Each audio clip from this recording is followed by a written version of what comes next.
छपनी सनम आगे बहिन सिरहाना वाले सूती है सिरहाना वाले सूती है। अब भोरे भीनु सरवा के बहिन बटनवा दवेला सीखी है बटनवा दवेला सीखी है। सिगरिया पना चैतवा से दीदी इना के जीताई है दीदी मुखिया बनाई है।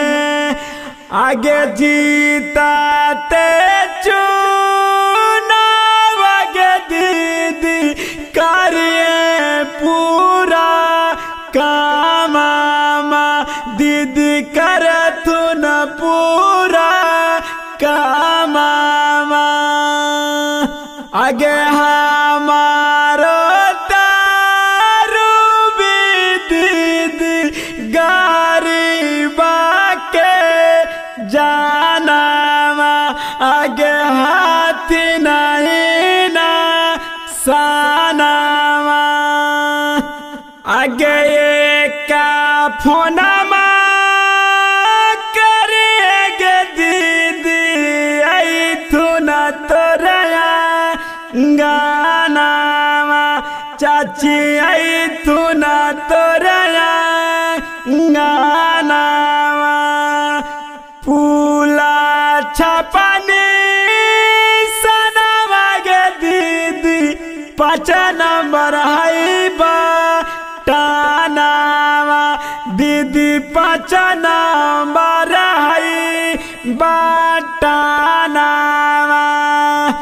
आगे ना के जीतेगे दीदी मुखिया बनाई है दीदी मुखिया बनाई है। राजीव भैया घूमथिन गे दीदी पारा हाथिन सबके पाइया दीदी पारा हाथिन पाइया।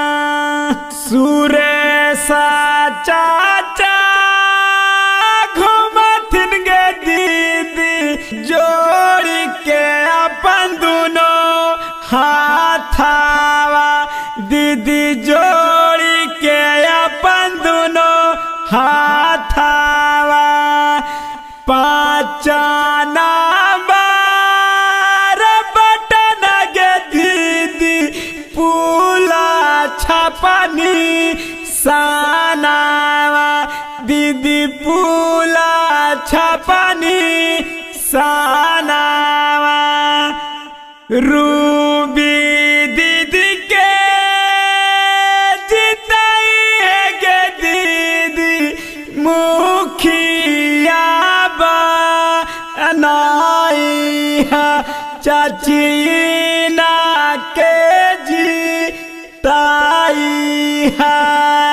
पूला छपनी सनम आगे चाची 5 नंबर है बटनवा दीदी 5 नंबर है बटनवा।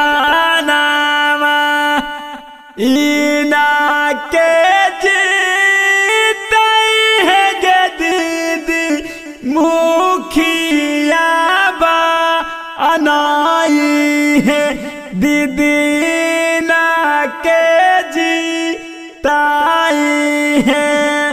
सिगरिया पाना चैतवा के दीदी लाजिया बचाई है दीदी ना का के जीताई है। आगे जीताते चुनाव आगे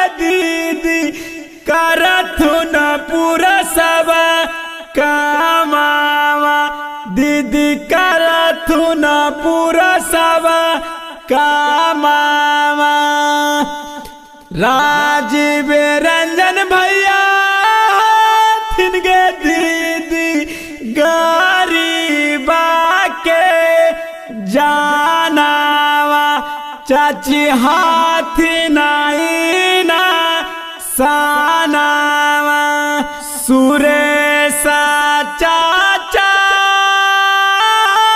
तिनके दीदी गरीबा के जानावा दीदी हाथी नहीं ना सानावा रूबी दीदी के जीताई है गे दीदी मुखिया बनाई है चाची ना के जीताई है पूला छपनी सनावा गे दीदी 5 नंबर हैबा टानावा दीदी 5 नंबर हैबा टान